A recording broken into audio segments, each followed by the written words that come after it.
नमस्कार, मैं अंजू लुंठी, कांग्रेस प्रत्याशी आप सभी को नववर्ष 2025 की हार्दिक बधाई और शुभकामनाएं देती हूं तथा आप सभी के उज्जवल भविष्य की कामना करती हूं। हमारा संकल्प है कि हम इस पिथौरागढ़ को और बेहतर, स्वच्छ और सुरक्षित बनाएंगे। आप सभी के आशीर्वाद और सहयोग से इस पिथौरागढ़ को विकास की नई ऊंचाइयों पर ले जाइए। आइए साथ मिलकर पिथौरागढ़ नगर निगम को एक आदर्श नगर निगम बनाएंगे। आप सभी के आशीर्वाद की आकांक्षी अंजू लुंठी। नेपाल में हुई 2 अलग अलग जीप दुर्घटनाओं में 5 लोगों की मौत हो गई है। गुरुवार की रात सुखगाड़ में हुई एक जीप दुर्घटना में चालक शमशेर मल, बम बहादुर धामी, जोगनी देवी और बम बहादुर की 5 वर्षीय बेटी की मौत हो गई। वहीं दनौट गांव से चैनपुर को आ रही जीप कोट देवाल में खाई में गिर गई, जिसमें जीप चालक धर्मा थापा की मौत हो गई। चंपावत जिले के सूखी ढाक के चौड़ाकोट गांव निवासी लाल सिंह बोरा के लिए बृहस्पतिवार की सुबह 1 घंटे का समय किसी डरावनी फिल्म से कम नहीं था। वह 1 घंटे तक तेंदुए के सामने रहे। उन्होंने साहस का परिचय देते हुए न केवल अपनी जान बचाई, बल्कि अपनी पत्नी, बेटी और पोती का जीवन भी बचा लिया। लाल सिंह बोरा सुबह 4 बजे शौच के लिए घर से बाहर निकले। इस दौरान उनका पालतू कुत्ता भी बाहर आ गया। शौच के बाद जैसे ही वह घर के अंदर पहुंचे, पीछे से एक गुलदार भी उनके कमरे में आ गया। गुलदार को कमरे में देख उनके होश उड़ गए, लेकिन उन्होंने हिम्मत नहीं हारी। गुलदार ने आधे घंटे तक उन पर हमले के प्रयास किए, लेकिन वह सफल नहीं हो पाया। कमरे में सोई उनकी पत्नी ने भी खुद को रजाई में लपेट लिया। किसी तरह पत्नी को लेकर ऊपर बने कमरे में पहुंचे और वहां सो रही अपनी बेटी और पोती को पत्नी के साथ लेकर मेन गेट से बाहर निकल गई। उन्होंने मेन गेट को बंद कर दिया और गुलदार भीतर फंस गया। गुलदार रात में 9 बजे तक कमरे में ही बंद रहा।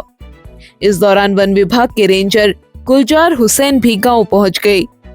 रात्रि 9 बजे के आसपास गुलदार दरवाजे के ऊपर लगी जाली को तोड़कर बाहर निकल गया। वन विभाग की टीम घर के अंदर पहुंची, जहां गुलदार नहीं मिला।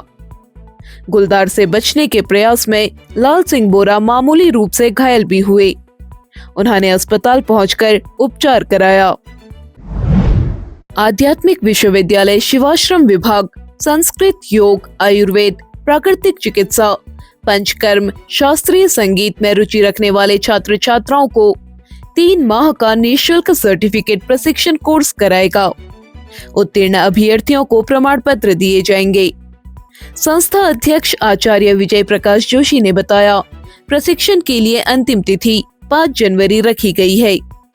प्रबंधक चंद्रशेखर नगरकोटी ने कहा है कि अभ्यर्थी कार्यालय से आवेदन प्राप्त कर सकते हैं। जिला अधिकारी एवं जिला निर्वाचन अधिकारी विनोद गोस्वामी ने निकाय चुनाव के लिए विकास भवन में बनाए गए कंट्रोल रूम का निरीक्षण किया। उन्होंने कंट्रोल रूम प्रभारी निरंजन प्रसाद से जरूरी जानकारी लेने के साथ ही सूचनाओं को अपडेट रखने के निर्देश दिए। उन्होंने मतपत्र, डाक मतपत्र, बैलेट बॉक्स व्यवस्था के प्रभारी हरीश आर्य को निकाय चुनाव में तैनात अधिकारी कर्मचारियों को जरूरी जानकारियां देने और व्यवस्था का खाका पहले से तैयार रखने के निर्देश भी दिए। पिथौरागढ़ नगर के आइकन इंटरनेशनल स्कूल में चल रहे 10 दिवसीय विंटर कैंप के दौरान शुक्रवार को अग्निशमन विभाग की टीम ने छात्र छात्राओं को अग्नि दुर्घटनाओं के संबंध में जानकारी दी। टीम ने फायर मॉक ड्रिल का आयोजन कर आग लगने पर बचाव के तरीके बताए।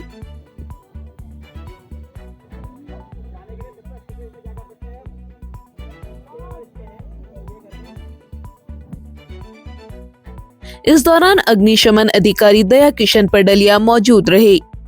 विद्यार्थियों को basketball, coding, robotics, taekwondo, dance, cooking आदि की जानकारी दी जा रही है।